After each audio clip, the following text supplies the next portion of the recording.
Triangles were falling out the window as the doctor cursed. He was a cartoon long forsaken by the public eye. The nurse adjusted her garters as I breathed my first. The doctor grabbed my throat and yelled, "God's consolation prize!" I belong to the blank generation, and I can take it or leave it each time. I belong to the blank generation, but I can take it or leave it each time. So sang Richard Hell and the Voidoids in the 1977 song Blank Generation from the album of the same name. And that title, Blank Generation, became associated with musicians, writers, poets of New York in the 1970s.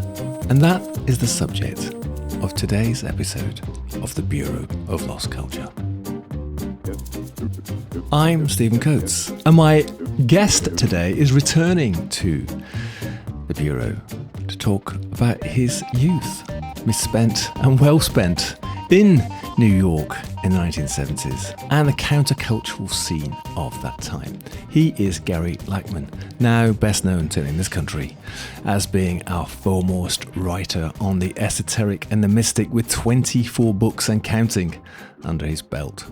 He came in last time to talk about the archaeologist, the mystical archaeologist T.C. Lethbridge, and he's back to talk about Blondie, Bowery, the blank generation, and all that stuff. Welcome back, Gary. Oh, my pleasure, Stephen. Thank you. Well, last time we saw each other, it wasn't that long ago, we were in a cemetery and doing an event about Aleister Crowley, right? Oh, yep. An apt place. I think that was my second live talk since COVID. So, and the first one, I gave that talk about literary tour of hell. But both live talks after COVID took place in the cemetery. So I thought that was rather odd. Yeah, it was rather good, actually. So, yeah, we're in Brompton Cemetery for Aleister Crowley, the Great Beast, and then Kensal Green for your history of hell, which was terrific. And also, of course, watching a bit of opera. Yeah, absolutely. A fantastic setting. I mean, it was remarkable. Yeah, a long way from New York in CBGBs, but we're going to come back to that. So, as I said to Gary before, normally I like my guests to give their own bios so that I don't butcher them. But in Gary's case, we'll probably be here far longer than we've got time for in this program. So I'm going to give his bio, but I'm going to give it backwards. So he's in West Hampstead. I'm sitting here in Findhorn, north of Scotland. And the thing is, Gary is just about to publish, I think, or next year's going to publish his 25th book. He's published 24 already over the last 25 years. That's kind of one book a year. Now, before that, I believe, and that's when he's been living in London, before that, he went on a kind of, I suppose, an odyssey of sorts, re-educating himself, traveling the world, steeping himself in esotericism, met his sort of spiritual mentor, possibly, Colin Wilson, literary spiritual mentor. Now, before that, he was living in Los Angeles with his band, The No, a new wave band, pop-punk band, popular on both sides of the state. Before that, he was in New York in a band called Blondie. Might have heard of them.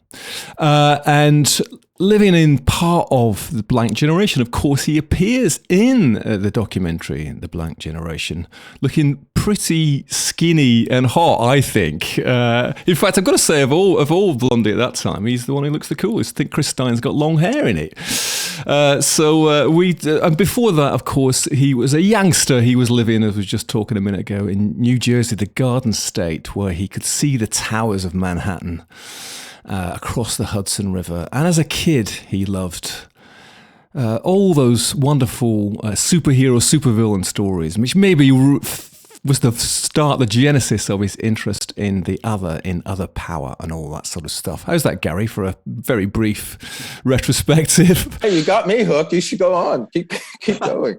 Well, I can't go because I don't know anymore before that. But listen, we're going to talk about your experiences in New York in the 70s, New York, the counterculture in the 70s, and the people you knew, the places you played, and all that wonderful stuff. But you were saying then, you could see Manhattan, the towers of Manhattan across the river from the distance. And when did you start to go there? When did you start to travel to that place that we fondly think of as New York, the Lower East Side? Well, I mean, I first started, ditching school. And, there's a bus you could get on and it would take you to Port Authority, which is the center of town.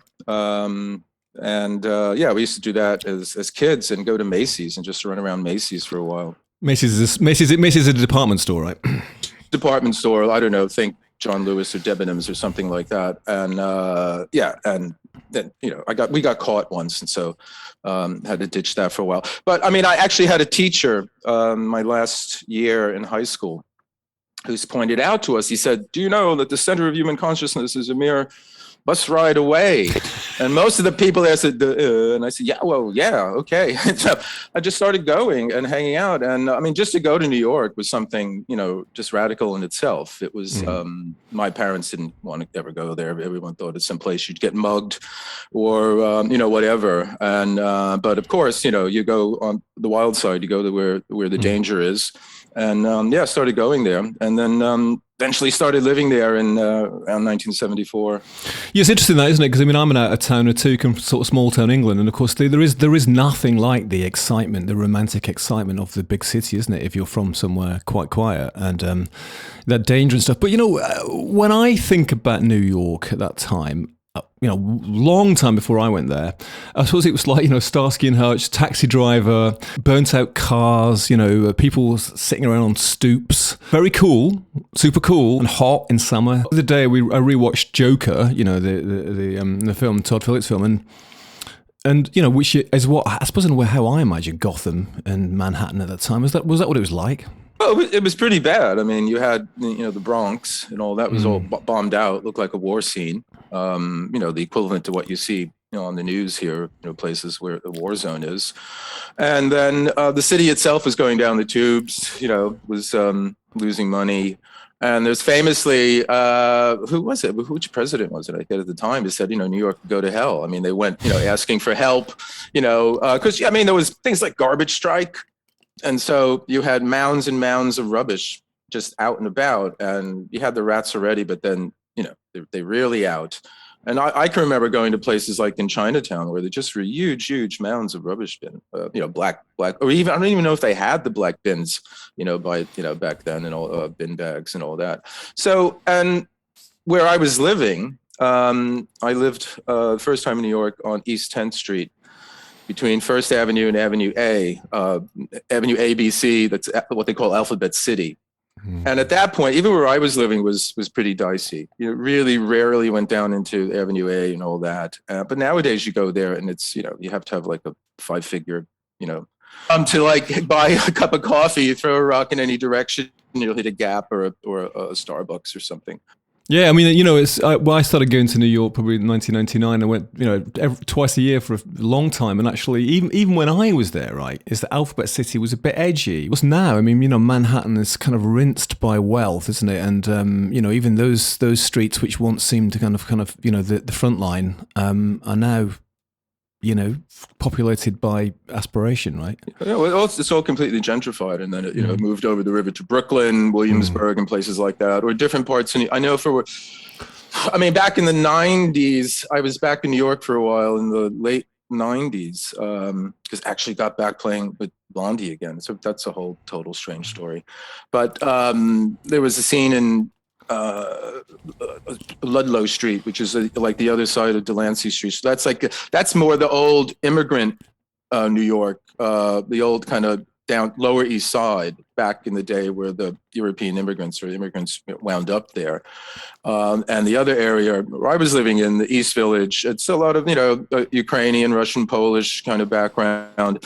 And that was like Ginsberg territory and Dylan territory back in the 60s, and the Yippies and Abby Hoffman. And there used to be the old Yippie headquarters storefront, which was just across from on Bleecker Street, just across from where CBGB was. But I mean, that neighborhood back then when CBGB was on the Bowery, and the Bowery really, I mean, the Bowery ages ago, it used to be this lovely green bowered area of New York, where Peter Stuyvesant owned that back in the day, and that's why it's called the Bowery. But and in the 1890s, it was kind of like a music hall area, Right. and it was actually quite nice and all that. But then it went downhill, and I was living there. It's literally Skid Row. I mean, we have a story. I tell a story in New York Rocker about actually us finding one of the homeless people dead out in the street, and he had frozen in the winter and all that kind of thing. And it was like that. Nowadays, you go there, and it's utterly unrecognizable, except, and I'm very happy to have noticed it, except for the place where we lived on the Bowery, because it still is this, has, graffiti all over it. And it's so somehow, I don't know if, what reason that place is untouched, but the rest of it around there is just incredibly high rise, apartments and hotels and things like that. So the place you live with Chris Stein and Debbie Harry, that's still kind of some monument to the blank generation. But, my knowledge of New York and counterculture is very sketchy. So I associate the Beats, had their thing going on in New York as well as the West Coast. And then, the folky stuff, the West Village in Greenwich and all that stuff, and Dylan and Joan Baez and things. And then, but I mean, the counterculture, had it gone west largely in the late 60s? Or what was going on in the city? Well, New York was Warhol and the Velvet Underground. And it was a darker scene. So while the Beach Boys are, digging on Good Vibration,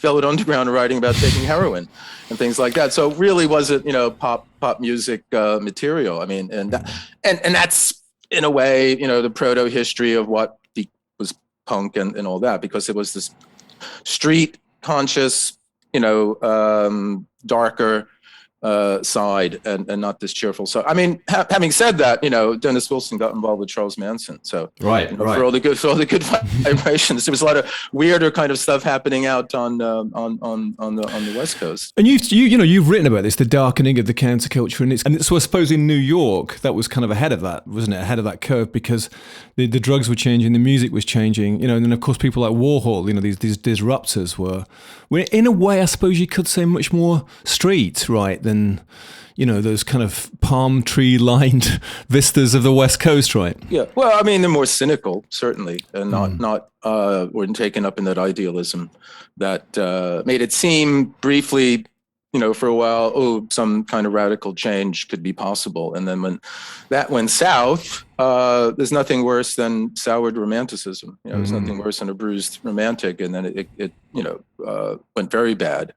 And with Altamont and all of that. But I think in New York, they never really, took that seriously. There was always a bit of a cynical kind of cool side to it. And I think this is also why later when punk started here, with the Sex Pistols and Malcolm McLaren, who kind of comes out of the tail end. McLaren comes out of the tail end of the 60s because he was into the Situationists and all that sort of thing. So it's all, the Sex Pistols were kind of invented. They were like the radical monkeys in a way, because they were, something that he was creating. And then they wanted to really play their instruments, which is the same thing that happened with the TV monkeys in the 60s. Right. They were created and they decided, hey, we really, Frankenstein takes over. But that was the political side of punk, whereas New York, it didn't have a political side, really. It wasn't about that. It was about life. It was about the street. It was about art and poetry. Right. And you have, Patti Smith coming out of that poetry scene, and, Rambo is brought in and all that kind of thing. So it was a peculiar mix there.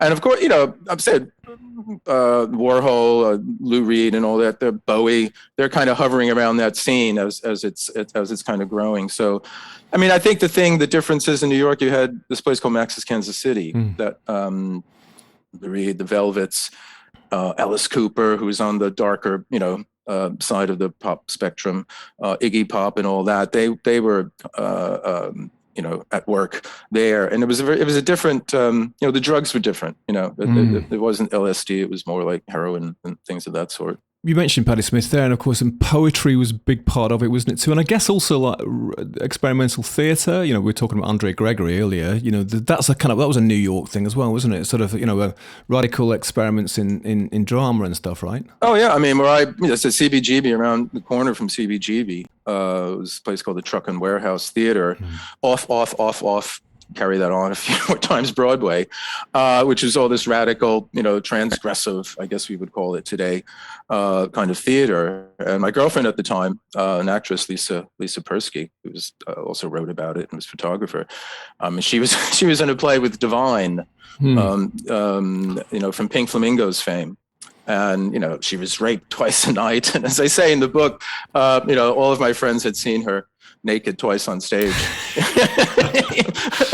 already, who went to the show. So, that was like part of it, but there's even Blondie, we did with Jackie Curtis, who was in the Warhol kind of area. We did a work play with him, something called Vain Victory, which is some campy, I can't remember what it was about, but just full of campy jokes and all that. And we did the music for it. So that was, and Debbie came out of that camp Warhol scene, the Stilettos and other bands where it's, part of it is kind of send up,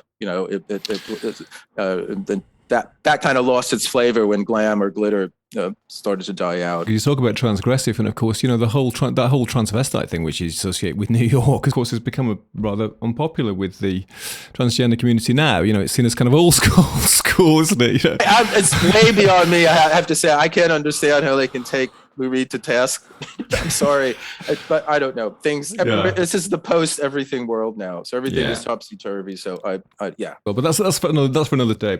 The young Gary crosses the Hudson to live East Village, Lower East Side. You were kind of drawn across because it had already started, even when you're still living back home, right? My life of crime, as it were, started about 73 when, Clem Burke, who became the drummer from Blondie, he was a hipster, and we both went to the same high school, and he was always playing in bands, and he was always at the cutting edge of what was coming up. And so he was into Bowie, Mott the Hoople, and other things from the glam kind of thing here, and he was playing all that. And only a few of us were into it. Most we mostly Grateful Dead fans and all that, and they were a complete other kind of thing. But we were these oddballs who were into this kind of thing. And then through a series of events, he wound up answering an ad in the Village Voice that Chris and Debbie had put in looking for a drummer, because they lost one of their drummers. And he went, and myself and a few other friends went to see him play all the time and all this kind of thing. And I got into a very weird kind of crowd, and there was this guy who at the time, he was sort of like the William Burroughs Jr. of Bayonne, New Jersey, where I grew up. He was like the most radical guy possible. He would dress as a droog, Clockwork Orange, and all this kind of thing. And he was really weird. So I wound up with him and another couple other kind of weirdos on the fringe. And he moved over to New York, and weird. I can't even go into the total weird story about him. He wound up becoming a born again Jew for Jesus, and he actually lives, last I heard, a long time ago when I was researching the book, he lives in England. Last I had a flock. It turned out that I was living on East 10th Street in New York between First and A. I was working as a messenger. And that meant that I was, from Midtown Manhattan, running around different offices, delivering things and all this kind of stuff. And I often would keep the subway tokens that they gave me if it was a place that was far away. And I would walk really quickly because I made so little money that there was a guy in the neighborhood, a little shop, that if I gave him some subway tokens, he would give me like a couple slices of cheese and a couple slices of bread. So I was living on that literally. And I was a poet, so this is what poets do. But in that context, because Blondie kept losing all these members in the band, they lost their bass player, a guy named Fred Smith. He left Blondie to go play with Tom Verlaine in Television because Richard Hell had left Television to start his own band. And Clem said, well, you could kind of almost sort of play bass, can't you? So come to the audition. And I had already been hanging out. They knew me and all this. I was the guy who wore dark glasses at night all the time and stuff like that. And so I just wound up jamming with them once, and they said, okay, you're in. So, and that's how I started playing with them, and practically learned how to play, not quite, but almost, as we went. Learn as you go. That was the spirit of the time, wasn't it? Learn at 3 chords and you're good, right? Absolutely. And even at the time, it was a very strange time. If you look at rock history, I always think, because you had this rock nostalgia happening already for the 50s, just in the 70s. And it's not even quite 20 years And people like Chuck Berry had made a comeback. Right. And then there was a doo-wop band called Sha Na Na that did all the old oldies. They had to come back. And even John Lennon in his first solo album had stripped down to practically nothing. It just was him, Ringo, and Klaus Vormann, you know, and it's like, if you wanted something radical, that was one of the most radical things. There was sort of precedence for it, but exactly what you're saying is like, you know, it was all Emerson, Lake and Palmer, or it was all the corporate rock, or the easy listening Eagles and all this kind of stuff. It just was, after a while, was nauseating. And then and the whole idea that, for me, it happened when I went to see the New York Dolls. Right. I mean, that was a transformative moment. The foundational event was that I went to see the New York Dolls at their famous St. Valentine's Day Massacre concert on Valentine's Day at New York at a place called the Academy of Music on 14th Street, which I don't even know if it exists anymore. And they were, you know, they were all done up. You know, they were like, wow. And they played 3 chords and it was loud and it was fast and it just was exciting. And it was like, wow, what the, and like, I could do that. I could do that. You know, I don't have to be Eric Clapton or Jimi Hendrix or any of these guys, you know. The first song which you wrote, well, certainly the first song that you wrote for Blondie, which was their first single, I'm Always Touched by Your Presence Dear. That's not a 3-chord song, Gary. Oh, about 4, maybe 5. Let's have a listen.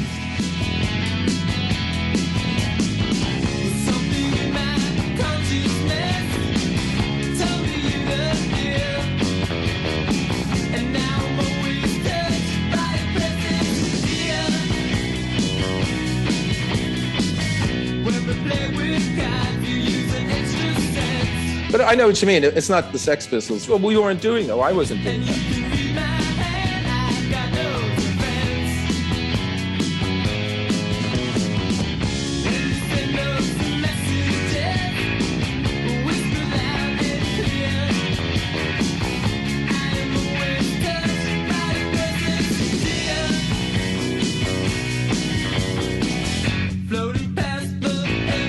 Everybody around me was angry, like Richard Hell and Alan Suicide and Johnny Thunders. And I thought, I have nothing to be angry about. I'm doing exactly what I want to do. I'm 19 years old. I'm playing a rock band, living in New York. I can't believe this.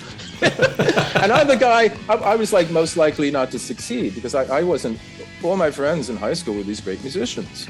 You know, they were figuring out Eric Clapton licks and Jimi Hendrix licks and everybody else and Carlos Santana and all the great guitarists. And they played in these cover bands and they were great. But, you know, one reason or another, they didn't cross over. They didn't, you know, cross the threshold, the river. And I just plunged in Geronimo because I had to. It was life. I mean, I had to leave home. It was like sink or swim. Well, you know, the thing about I'm Always Touched by Your Presence Dear is that it's a very beautiful, touching lyric. It's a piece of poetry, and that had been your back. You were actually a sort of underground poet, right? Nothing ever got published or anything at the time, but that was like that's what I wanted to do. So I remember when I was a kid in school, but there was one book that had poetry on one side and then contemporary rock lyrics on the other. So it had Yeats on one page and Dylan on the other, or Procol Harum, Whiter Shade of Pale on one page, and Love Song of J. Alfred Prufrock, Elliot on the other. And I looked at them and said, yeah. So I couldn't play anything, but yeah, I could write those. So I sort of wanted to write lyrics to songs. Right. And I wrote a lot of stuff. And I jokingly say it was all pretty bad because, you know, I cringe when I think about it now, but it did get transformed into writing the songs. And Presence Dear is, that's where the beginning, as it were, of my interest in what I'm doing now. Absolutely. Okay, so through Clem, you met Debbie Harry and Chris Stein, and then you ended up living together, right? I had to leave the storefront where I was living with this strange character because he left to go to Israel to live in a kibbutz because he was convinced the end of the world was coming.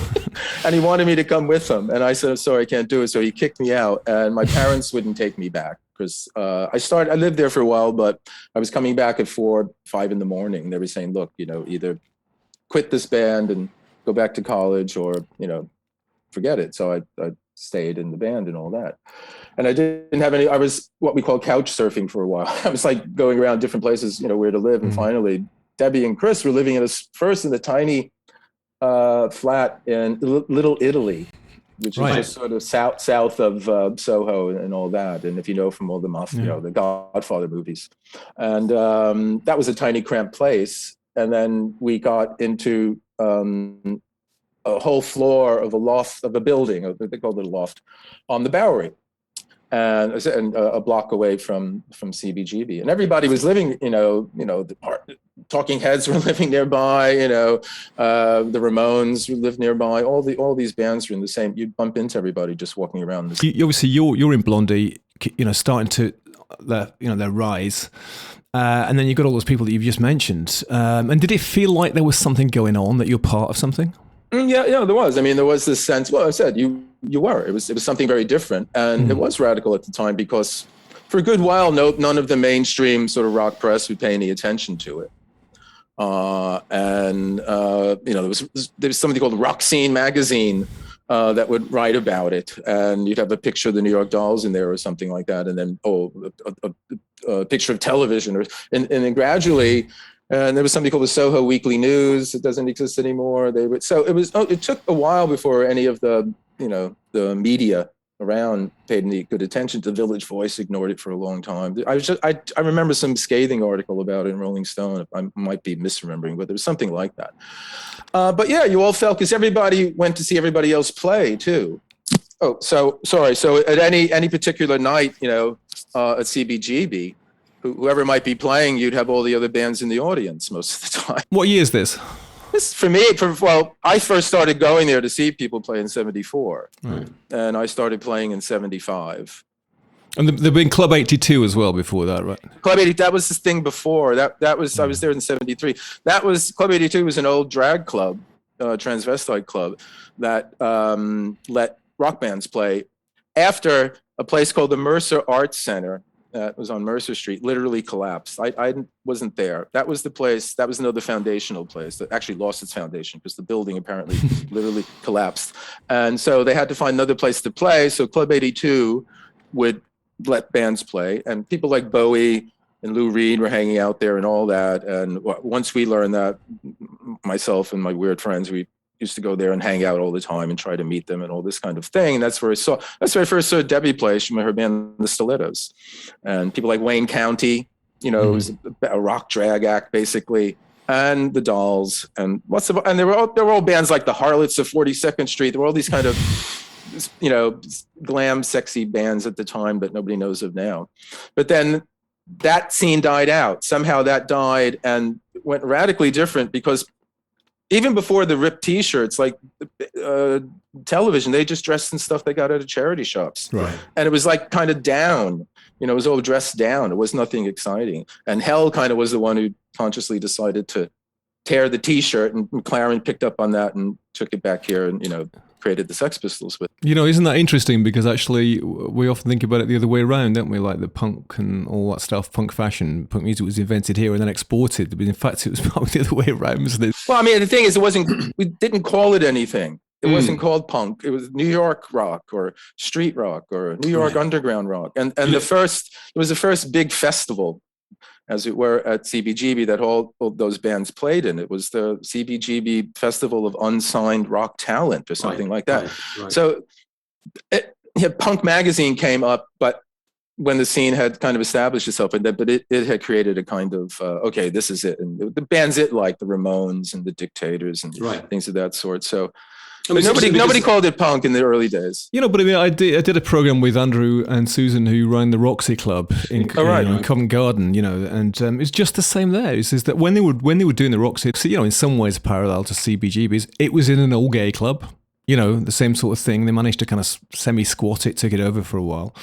And they were putting all these bands on, but it wasn't like, hey, this is the punk scene, come and see us here. It was just these bands that were sort of, had a similar ethos, basically. And it all got kind of christened as punk a bit later, really, and identified as a scene.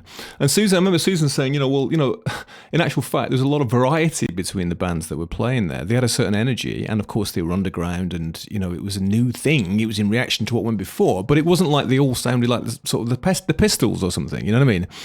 There was a lot of variety, and I guess the same couple of years earlier, same sort of thing there, right? A scene was going on, but it hadn't been identified as such. As I said, and all the bands sounded different too. I mean, the thing, when you go back and you listen to Television, they sound like, not the Grateful Dead, but they sound like they're a guitar band. They're long, extended solos. I mean, it's remarkable music. I think the first Television album is probably the best thing to come out of the whole CBGB scene. But they're not the Ramones, certainly not, and they're not what the Talking Heads were, and they're not Blondie, and they're not so. And again, there are all these other bands that didn't get signed or lost in the shuffle that were very clever and interesting and all that too. But yeah, the thing too in New York, again, it's kind of like, if you want to be successful, well, this is going to happen in the sense that suddenly it became something to do and be. So all these people from what they call the tri-state area, so from Jersey, Connecticut, and God, where's the other state? Oh, New York. Sort of descend on CBGB, and they would never have come down there until it had suddenly been called this thing, and all you had to do was pour a beer over your head and you joined the club. And it made for the club being, emptied out twice a night. Tell us about home. I mean, so you and Chris and Debbie are living together. That's quite an intimate setting. They're a couple as well. They were inseparable. They were. We used to call them I Cantina, or John and Yoko, or Yon and Joko, when we were really being cynical. They decided we can't stay in this one flat. I mean, I was innocent abroad. I didn't know anything. I was just, my parents had thrown me out. I'd been arrested for this. I didn't have any money, and it's like, So I remember sleeping on this couch they had in this little flat and freezing and all that, because I didn't dare ask for a blanket. I didn't want to disturb them. But then we got into this bigger place, and it was huge, the whole floor. And the fellow who was renting it out, a fellow named Benton, was an artist of sort, and he did these wild paintings, but he was also very interested in Aleister Crowley. And he had the tarot deck, and he would do these kind of impromptu readings. And Chris and Debbie had a kind of kitschy interest in, the occult and all that. Nothing very serious, but it was there. And it was also like cultural debris from the previous generation. So there was a lot of that kind of around, that sort of stuff. So in this loft space where you're living on the Bowery, and Chris was one for picking stuff up out of the street and just bringing it in, and it just was art. As soon as it got in the house, it was art. There was junk out on the street. So you'd have all these weird things there. But we had a nun. We had like a statue of a nun, and she had a rosary bead, but someone had put an upside down cross or something on her forehead. And we had all these kind of voodoo sorts of stuff, and pentagrams on the wall. And one of the weirdest things were these Tibetan tankas. Mm-hmm. These tankas are these paintings of the lives of the monks, or the lives of the yogis, the Buddhas. And there's one where there's one of the monks is dead, and they've chopped him up, and he's in a cauldron. They're cooking him up to eat him and all this kind of thing. So this was the kind of setting. And I mean, they had a room in the back. I basically slept in the practice area, and then it was kind of crazy because the electricity was hooked into a liquor store that an off license that was downstairs, but we were sucking their electricity. They didn't know they were paying for it, because no one was supposed to be living in the building in the first place. I'm sure it was a fire trap and all that. And then the top floor, Benton had the middle one. The top floor was a designer named Stephen Sprouse, who was of some notoriety at the time. And at one point, it became a scene. It was like we had this famous party in, I think it was February 1976, when everybody came, and it was like a big kind of thing happening there. So. It was a fantastic place. But I mean, Debbie was like she was kind of like the troop leader, the mom, like more, right? So I remember I remember her, fixing scrambled eggs in the morning with her curlers in her hair and things like that. So. I mean, it sounds tremendous fun, actually. So you're living together, you're playing together, you're practicing together, you're out, you're developing your sound, right? And then record the first album, and and came to well, you're touring in the States, obviously, but you came to UK and toured, right? And I thought that was your first time in London, I guess, was it? I suppose. Yeah, 77. Right. During the Queen's Jubilee. Right. May, and perfect time to visit England. God Save the Queen had just been banned from the radio, and no, it was fantastic. I mean, the thing is, it's the magic time when you're getting to be successful, and then once you start to be, then the suits come in and the people with money and all that. Debbie, obviously, incredibly sort of charismatic and beautiful and stuff. Always going to be the focus of like record companies and management and stuff like that. One thing I was going to say is they certainly were ambitious, because Debbie had been around for a long time. She had been in a band in the late 60s called Wind in the Willows. Right. And she had been on the scene a good, when was that? So quite some time trying to make it. So in a way, it was kind of make or break, I think, for her, because she, right. It seemed like that. And so, in any case, whatever. But yeah. I mean, what happens is I was a young guy. I was talented. I wanted to do my own songs. I wanted to play guitar on more tracks and all that kind of stuff. And so, oddly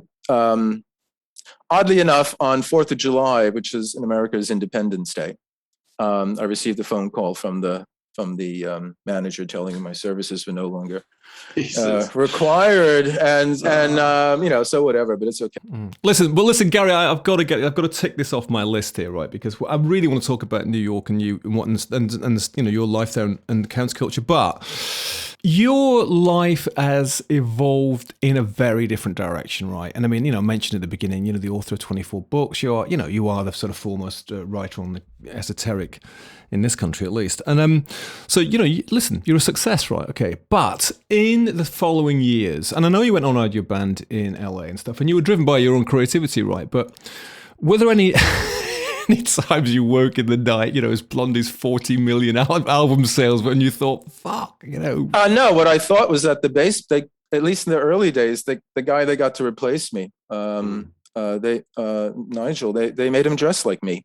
Because if you look like the early pictures, he's wearing exactly the same kind of clothes I was wearing. Let me tell you what I did after this, after playing with them and after my own band, because I wanted to have my own band. So sure. I thought we would get a deal, and we didn't, and whatever, there's no guarantees. And then I played with Iggy Pop on 2 tours. But after that, I mean, the next actual career move I made was to think I was going to teach philosophy. But the one thing that I did regret, which is much later, it's 2 things. Is that one is like more of my songs didn't get recorded. But then when I got back playing with them again in the late 90s, which was a whole total story by itself, I was supposed to play on that album. A song of mine was supposed to be on it, and blah, blah, blah, blah, blah.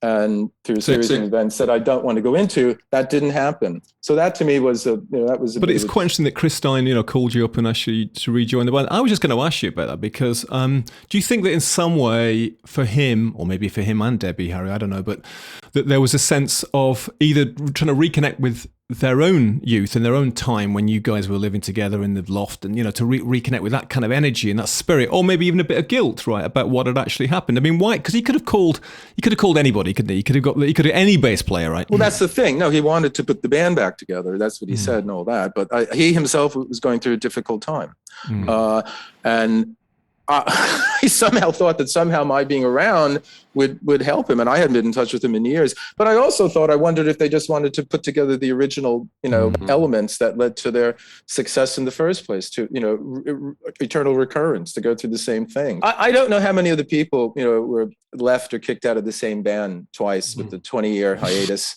in between, and under more or less exactly the same. Strange things have happened in my life. Strange things have happened. Well, listen, the eternal return, right? But I mean, and listener, if you get a chance to check out the documentary Blank Generation about CBGBs and all that time, you'll see Gary's in there looking super cool, I have to say. Probably maybe with the exception of Debbie, looking the coolest in the band. But that whole time, I mean, did you know people like Patti Smith? Did you know people like Mapplethorpe and all those scenesters? I didn't know Mapplethorpe, but I knew Patti Smith. I knew enough to receive the usual Patti Smith kind of treatment from her. So, which is what? Oh, she's usually fairly abrupt and all that. I mean, there's one of the stories I tell in New York Rockers about how Clem at one point, he was hedging his bets, and Patti Smith was looking for a drummer, and so he went and auditioned. And I went with him, and this is where I was wearing dark glasses all the time. And she said, "Which one's the drummer?" And he nodded, and she said to me, "What do you play? Sunglasses?" And then so I mean, I knew her, knew all the Ramones. I mean, when I walk around here in Camden and you see people with the Ramones T-shirts on, and if it's the original band, I mean, I knew all of them, and sadly they're all dead. They're all dead, right? I knew Richard Hell, knew the Thunders. I mean, wasn't like real chummy. We weren't having lunch together all the time, but you knew people. I said you saw them in the street. There was a famous place called the Gem Spa, which was basically a newsagent's, but it also had a soda fountain in it, and that was a beat kind of hangout in the 50s and a hippie place and all that. And then in the 70s, you'd bump into people in there, so you'd go in and they're looking through the magazines to see if there's any mention of them or something like that. And I suppose there was also the the legacy of Warhol. And as you mentioned, John Lennon. I mean, John Lennon made his New York his home, didn't he? And did some amazing work there. I mean, by this time, I suppose he was living uptown in the Carlisle, or what is it? The Carlisle, the Dakota. Yeah, Dakota. Yeah, I mean, I when he was shot, I was in LA, but I was getting on a flight, and I was in New York the next day, and I remember going up to. Well, it's named Strawberry Fields now. Mm-hmm. It wasn't then part of Central Park across from the Dakota for the memorial. And I have to say, I'd never seen New York as quiet as that day, and there was no traffic at all. And then that year with Jimmy Destry from Blondie and a few other people from on the scene, Rob Dupre, who played in a band called the Mumps, but also later played with Iggy. We did a tribute to Lennon at a club called Hurrah that my band, The No, used to play in it all the time. And I sang Cold Turkey and Instant Karma. Any recordings of it? I know, that's the thing. This is just on the cusp before everybody had the tech to bloody record everything. And that's the thing. I mean, there's live recordings of The No, but there aren't any videos of it. And I don't know, maybe some, enterprising individual captured that, but it was I remember that. And I mean, that was the thing too with the New York scene. We weren't, I mean, all the punk thing was kind of like, kill Pink Floyd, it was all, kill the previous generation. Whereas in New York with Patti Smith, everyone was doing homages. It was like a return to that. Huh. And that was the whole thing. There was a return to the 60s because it was good songs and it was, straightforward rock. And it wasn't, this very complicated, Baroque, operatic kind of stuff that you got with Yes and Emerson, Lake and Palmer. So no, I mean, she famously wore the Brian Jones T-shirt and Jimi Hendrix T-shirt and stuff like that. So it was an homage to that time, not a rejection. I was playing at a upmarket literary festival a few years back in Norfolk, and the way they had it is that all the artists would sit around a huge table for dinner in the evening, and David Gilmour was there, actually, not actually playing himself, but because his wife Penny had got a book out, and I was sat at dinner I had David Gilmour on one side of me and Glenn Matlock from the Sex Pistols on the other. I seem to remember, didn't you used to wear a T-shirt which said "I fucking hate Pink Floyd" or something? Yeah, but he got kicked out. He got kicked out of the Sex Pistols because he liked the Beatles. He did. As they say, revenge is a dish best tasted cold. They had a charity auction afterwards in this tent with the artists, and Glenn Matlock, he's a very sweet guy, right, and talented as well. He wrote the lyrics for "Pretty Vacant" on a napkin, and which they did an auction for, and I think got about 560 quid, right. And then David Gilmour drew the first four notes of, I think, is it "Shine On You Crazy Diamond," the ding, ding, ding, ding on a napkin, and it sold for 3,500 quid. And speaking of punk, I mean, the punk and the new wave scene in the UK, did that feed into the New York scene? Was there a sort of feedback loop across the Atlantic? Well, it was, kind of in the sense that it served to suddenly define or to characterize what was supposed to be happening in New York now. And the kind of poetry art side of it went out the window. So you had, again, these are bands from out of town coming in too. So you had bands like the Dead Boys from Ohio. So they came in, and they're kind of like, I don't know, kind of Stooges kind of take. But again, it was loud, violent, aggressive, and that kind of thing. And so, yeah, the more subtle stuff that I always found interesting about that particular period, where you did have this meeting between sort of Rambo and, three-chord rock. Right. That sort of disappeared. And again, that's how it became defined in New York with punk magazine. So not necessarily exactly, copying, but we had lots of people turning up in New York who never before would, with, safety pins in their, jackets and ripping their T-shirts and all. And it's like, okay, yeah. And you have places like, I don't know if they exist anymore, but there was a clothes shop, a designer, Fiorucci's, uptown, and they were the first ones I remember selling, pre-ripped clothes. Right.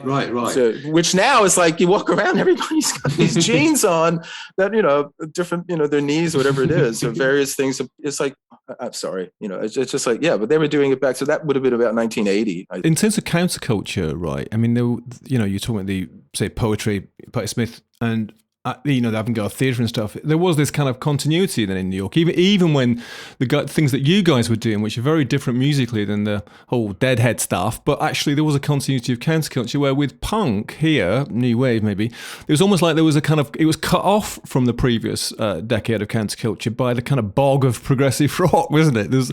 And even though, of course, it turns out that Johnny Rotten, John Lydon, he was a fan of Chip Van der Graaf Generator, he was a fan of Sid Barrett and all that stuff. He kept quiet about it at the time, but it was cut off. It didn't have really at the time that kind of so much of that kind of theme of counterculture running through it, right?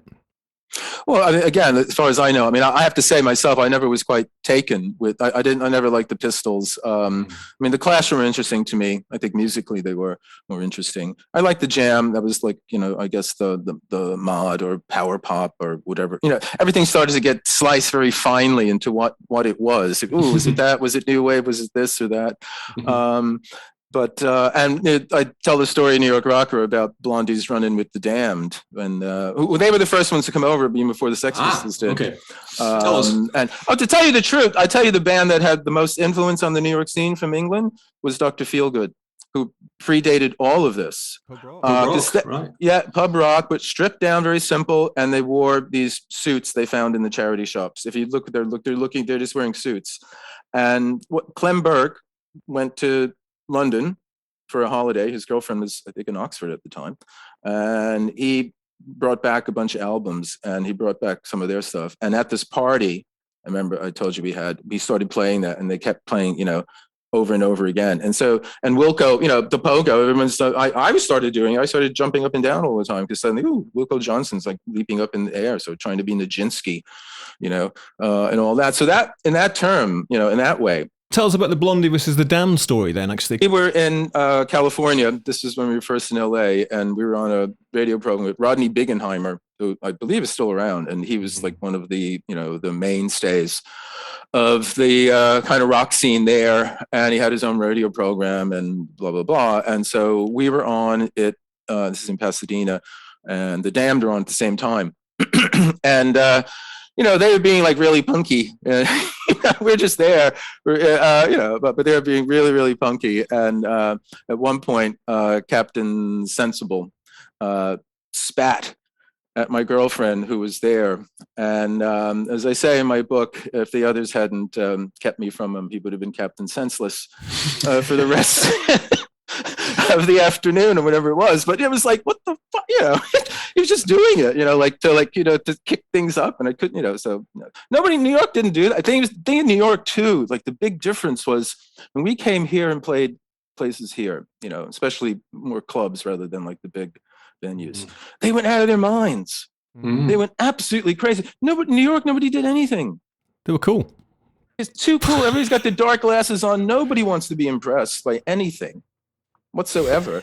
But we couldn't believe them. They're like crazy. The barbarians, like just out of their minds. And it's like they take it very, very seriously. And you just never, and in LA, that was like too. LA, but being in LA is they used to drive in from the suburbs to Orange County, the most affluent place, in America. And they would go in and they'd be more punk than the punks. They would even go hyper beyond that. So it's very, very different, the reaction. It was a little bit later, but you ended up touring with Iggy Pop, right? So what was that like?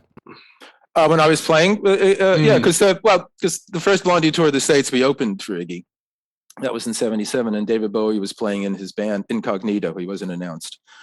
But then I later, in 1981, after I put my Stratocaster on the wall, as it were, and had just disbanded the No because we hadn't got a record deal. I released a solo single and a couple other things, but we didn't get a deal. This guitarist Rob Dupre, I mentioned earlier, who was playing with Iggy, he said, "Do you want to come on tour?" Their guitarist they had, Ivan Krall, who was someone who had played both with Blondie and Patti Smith. He left. He jumped ship just before they were supposed to go on tour. So I said, "Sure." When so I'm playing with Iggy, you know most of the songs probably already, or they're easy. Blah blah blah. I say, "Fine." I wasn't doing anything. And when did we go? And he said, "Tomorrow," or something like that. So I just packed a bag, my guitar, and practice on the tour bus. And it was remarkable. That really was the sex, drugs, and rock and roll tour for me, and for Iggy too, because he was promoting an album called Party that had come out, and I think it was Aleister Records it was on, and they had said, "Look, this one has to do it." I think he did 2 other albums that didn't quite do much in terms of sales, I guess, from their point of view. So if this one doesn't do it, we're not going to renew your contract or something along those lines. So it was kind of like the Wild Bunch. I always found it kind of like the last chance saloon. That was fantastic. And then we did another tour where Clem was on drums, and Carlos Alomar, who was Bowie's guitarist. We did some fantastic shows. We did some like really tiny, divey place where you basically got off the bus, played the gig, got back on the bus. There wasn't a dressing or anything like that. But I guess one of the most one of the shows that stand out was when we opened for the Rolling Stones in the Silver Dome in Detroit, and it was the Stones, Santana, and Iggy. And this is 1981, and the 80,000 people in the Silver Dome were not there to see Iggy Pop. And what happened was, during our performance, they threw everything they possibly could at us, like out of the darkness, like Bic lighters and sneakers, and after the show, the promoter went out and collected everything that had been thrown, and he and Iggy went and said it. They said, "Oh, there's $25 in quarters here," and size 8.5, whatever sneaker. So so some remarkable shows, but that was it. I pretty much retired. Of course, with Iggy Pop, I mean, he's a survivor, isn't he? He always comes across as being very sort of good-natured and sort of positive. It's got that incredible voice, of course, these days. Absolutely wonderful. But Gary, sort of, because we're sort of winding towards the end here. I mean, in terms of that time when you crossed the river, you came to New York, Lower East Side, the Bowery, living with those guys, playing with those guys and stuff like that. Part of history in a way, isn't it? Part of countercultural history, part of your personal history. I mean, I'm glad I did it. What can I say? I mean, I'm very, very lucky. As I said, I got to do what most everybody I knew when I was growing up wanted to do, was go play in a rock band, make records. Never thought I'd be in the Rock and Roll Hall of Fame, but that happened. I've got a couple gold records, and but here I am, and I'm talking with you about it. No, it's great. What can I say? Are you still in contact with those guys? No, not really. Just that occasionally with Clem, he keeps going. I mean, he's in remarkable shape, and he's done quite a lot. I mean, he's got this documentary about him, so he's recognized as one of the great rock drummers, and rightly so. I mean, there wouldn't have been the Blondie actually for Clem, because he was the one who kept them going when they actually just seemed to be falling apart and nothing was happening. The one time when I was back in touch, again, this is a long time ago now, was when I was playing with them again. Even earlier than then, I did this show with them, a tribute to William Burroughs. This is an interesting thing, when Burroughs is still alive in Lawrence, Kansas. And this is one of the first things I did when Chris got back in touch with me and said, "I want you to come play." Because I just moved here. I just was living here, actually, in London. And then I went back and was living in New York again. But we went to do this thing, and it was Debbie, Chris, myself, and Chris's girlfriend at the time, named Isla, playing bass. But it was Patti Smith, Laurie Anderson, Philip Glass, John Giorno, Debbie Harry and company, Ed Sanders, who had the group The Fugs, back in the old days. So this was this bill at this and Burroughs, and I was suddenly like in Hip Central. I hadn't been in that neck of the woods for quite some time, and I was just thrown into it. So yeah, that was very interesting. So what about if your phone rings later on this afternoon and you pick it up and it says, "Hey Gary, it's Chris. I want you to rejoin Blondie." What are you going to say? Well, I mean, when I see the 100,000 whatever in my account, I'll consider it. But I don't know. I don't know if I'll do that again. There's a time to be a rock star, right? Or a young, it's a young person's game, right? But you've gone on. You've had this remarkable career as a writer of the esoteric and on the counterculture and other things. It'd be interesting to know what they think of you in a way, because back in the day, you guys are living in their flat. I think you said that you came across Colin Wilson. And it was maybe that Chris had a book about Colin Wilson or about Crowley and stuff, and loops back to that and stuff. And it's interesting from their point of view is that, well, look what happened to Gary. Look what he did. You went on and you forged this totally different career, didn't you? I mean, one funny thing, I don't know if it's apropos of this, but Debbie came out with this memoir a couple years ago or so. I think it's called Face It or something like that, if I remember. And the person who was ghostwriting it, whatever it is, in collaboration with, I can't remember, got in touch with me and said, would you mind, can you give us a paragraph or two or something like that? So I said a few things. And then, as one does, when I saw that it was out, I was in Waterstones, and very wisely, they don't have an index, so you can't just flip through it and find the page you're on. So you either buy the thing or you just hang out there and you look for it. So I hung out and looked for it. But I had to laugh because she started to talk about how, I got back playing with them again. And what she wanted to say was that Chris talked with Gary about, blah, blah, blah, taking part in the reunion, blah, blah, blah. But the copy editor completely missed this, and it has Christ talked with Gary. And I had to take a photo of it, and I tweeted and I said, now you understand the enormous pressures I was subjected to in order to, agree to this reunion. So, and it's just, what can you say? Well, listener, you can check out New York Rocker, of course, Gary's memoir of that time, for much more details and many more stories. And of course, any of his 23 books on the esoteric since. Gary, you've got to come back and we've got to talk more about other countercultural stuff. But just to finish off, you've got a book coming out in 2022 on precognitive dreaming. I think that started off. Did that start off at London Month of the Dead when we did that? Yeah. The impetus for writing the book was giving that talk there. But actually, strangely enough, in that book, in the beginning of it, I talk about my time in Blondie and experiences I've had with dreams and telepathy with my girlfriend at the time. Which of course is detailed in the song, isn't it? Led to that song. Yeah. And what also happened around that time is because of my burgeoning interest in the occult and mystical and all that sort of thing, I read a book called An Experiment with Time by J.W. Dunn. It was written in the 1920s. And the author, not an occultist, an aeronautics engineer, discovered just through recording his dreams that bits and pieces of the future turned up in them. So I just decided to do the same thing. And lo and behold, he was right. Wow. And that was about, 1980 or so, I started recording them, and I've been recording them ever since, off and on. And in this book, I go through 40 years of dreams in which, many, many of them have been precognitive. Okay, maybe we should do an episode on dreams, actually. Sounds good. But Gary, that was a wonderful walk on the wild side through the world of countercultural 1970s New York and your stories. Thanks for that.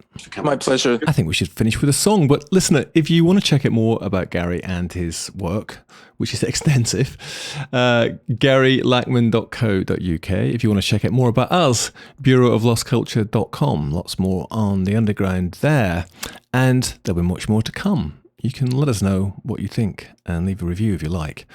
But I thought it'd be great to listen to one of Gary's songs. So to finish with that, so Gary, tell us about it. What are we going to hear as we say goodbye? Well, this is actually a bit of something that on the last things I recorded with Blondie when I was playing with them again at the end of 1996. And it's a song called Amor Fati, which means Love of Fate.